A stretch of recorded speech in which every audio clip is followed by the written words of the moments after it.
Hey everybody, quick. What were your last year's New Year's resolutions?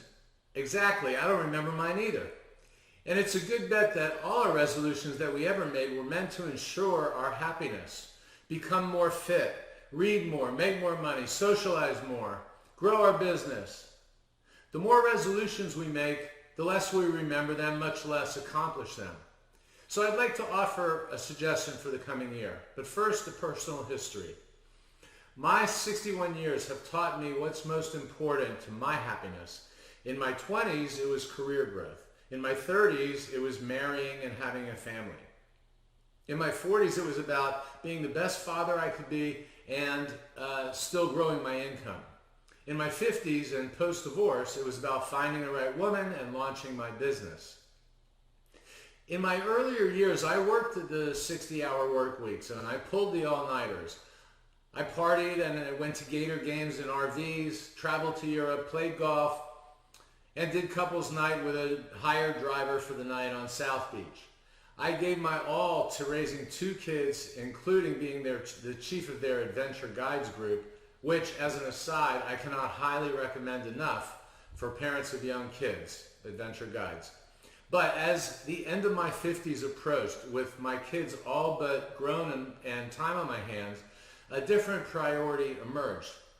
By then, I had come clear on the kind of people I wanted in my life and moved on from those whose company did not nourish me.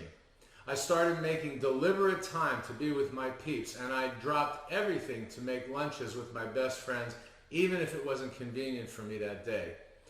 Further, more times than not, I was the one who reached out to make plans with my people because it was important to me, and I wanted to make it happen.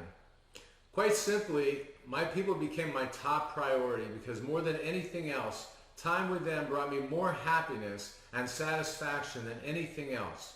I even threw a grand 60th birthday party to let them know that. The years lure us into one way of thinking in our early years, only to reveal what's truly important in later life. My fellow 50 and over comrades know this. We all grapple with our fantasies about how we want the rest of our lives to be. Everyone wants to travel, grow old with the right mate, be healthy, have sex, and have grandchildren. After years of hyperventilating from racing around, raising families, and climbing the ladder, we want to enjoy a big exhale now. All these desires speak to one overarching goal for the rest of our lives. We don't want to have regrets, and that brings me to my suggested resolution for this year. Ready? It's to live the lives we want to live so we have no regrets later in our lives. To do that, we need our priorities in order so that we spend our time and our money in ways that insulate us from the most disturbing regrets later in life. For me, the worst regret I can imagine is too little time spent with my kids and closest friends and family.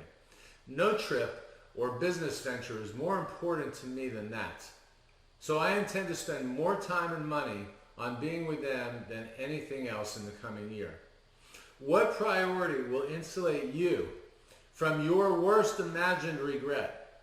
I encourage you to protect yourself by picking one priority that will nourish you more than any other and make that your resolution this year. Listen to the song Yesterday When I Was Young to remind yourself how sad it would be to let time slip through your fingers and look back one day with regrets. If you are young, heed these words from Charles Aznavour's heartbreaking lyric. Yesterday when I was young, so many drinking songs were waiting to be sung. So many wayward pleasures lay in store for me, and so much pain my dazzled eyes refused to see. I ran so fast that time and youth at last ran out. I never stopped to think what life was all about, and every conversation I can now recall concerned itself with me and nothing else at all. With our top priority chosen, let's commit ourselves to removing the hurdles that stand in our way from living the life we want to live. Let's remove them this year so that this and every year hereafter, we will have no regrets. Friends, my warmest wishes for a gratifying holiday and a new year with your closest peeps and a rewarding year ahead. I'll see you next time.